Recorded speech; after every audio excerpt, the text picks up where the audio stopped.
morning, the President of the United States today doubled down on the notion that he can redefine who's an American citizen, which is enshrined in the Constitution, with just a stroke of the pen. And before we go any further, we should point out he cannot. More on that in a second. He also said he may order as many as 15,000 active duty troops to the border with Mexico.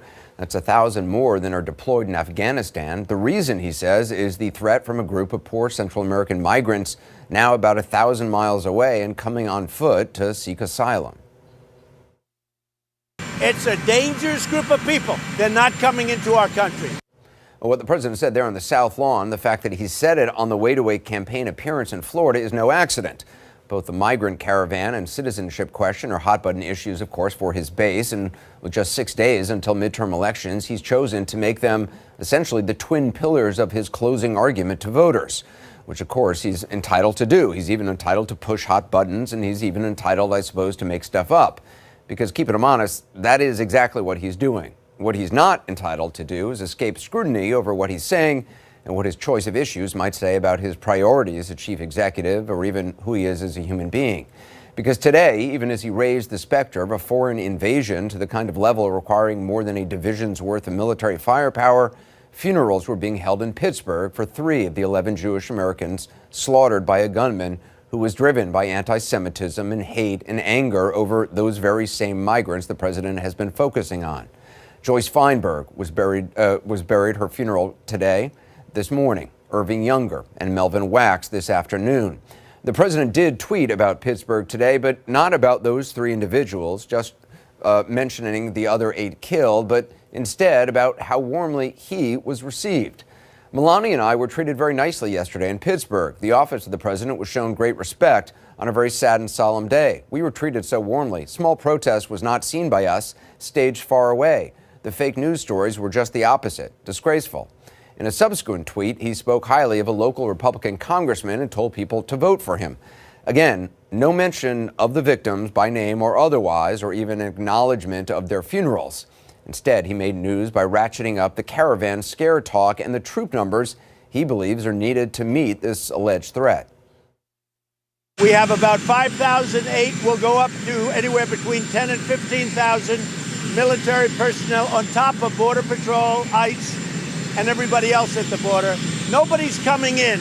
We're not allowing people to come in. If you look at what happened in Mexico 2 days ago with the roughness of these people in the second caravan that's been forming, and also, frankly, in the first caravan, and now they have one forming in El Salvador, and we are thinking very seriously, immediately stopping aid to those countries because, frankly, they're doing nothing for the American people.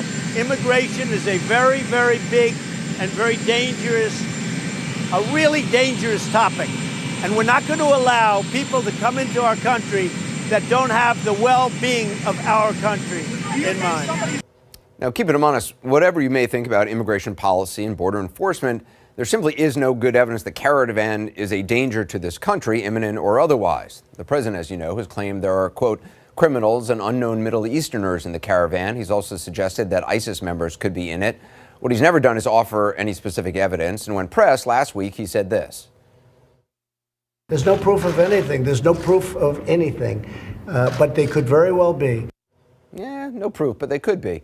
That was a week ago, Tuesday. Today, still offering no evidence, the president said as many as 15,000 American troops could be needed immediately to meet the threat, as he paints it, which happens to be about 1,000 miles away from the nearest U.S. point of entry.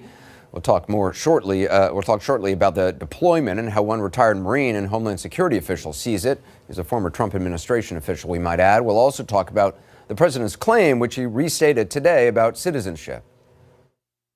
You don't need a constitutional amendment for birthright citizenship.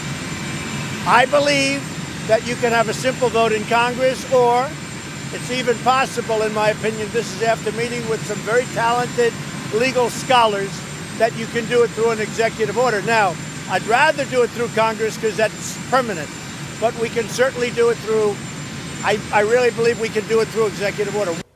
Well, keeping him honest, the president did not name those legal scholars, nor did Press Secretary Sarah Sanders when asked about it today. There are a number of people that have commented on this. Lindsey Graham made comments on it yesterday, and a number of others have spoken about it. Well, no real answer there on who advised the president, but here's what the legal minds who drafted the 14th Amendment had to say. All persons born or naturalized in the United States and subject to the jurisdiction thereof are citizens of the United States and of the state wherein they reside. Now, we're going to take on both of the issues that he's raising separately, but we're going to start with CNN's Jim Acosta, who's at a Trump rally in Florida. Has this president been talking yet, I imagine he has or will be, about the 14th Amendment or the troops at the border? Not yet on the 14th Amendment, Anderson. You did mention a few moments ago that as he was leaving the White House, he did talk about that, stating once again that he thinks he could have an executive order that could alter or change the 14th Amendment right to birthright citizenship in the U.S. But we should point out in the last several minutes he's been going off on, again, this caravan of migrants, many of them women and children, heading towards the U.S. border with Mexico. And as you mentioned, even though they're hundreds, maybe even 1,000 miles away, President once again saying there are rough people in that caravan. At one point he said just a few moments ago, quote, they aren't angels. But Anderson, this is something that the president has been teeing up to his voters over the last couple of weeks. But it seems in this final stretch, in this last week before the midterm elections, he's really drilled down on what he really wants to do with the voters heading to the polls come next Tuesday, and that is enrage them, fill them with rage about immigrants and these folks who are trying to head up to the border for a better life in this country. We should point out, just as this rally was getting started, he also mentioned what happened in Pittsburgh, his visit to Pittsburgh. He defended his trip there, but slammed the media's coverage of that visit and once again referred to the press as the enemy of the people.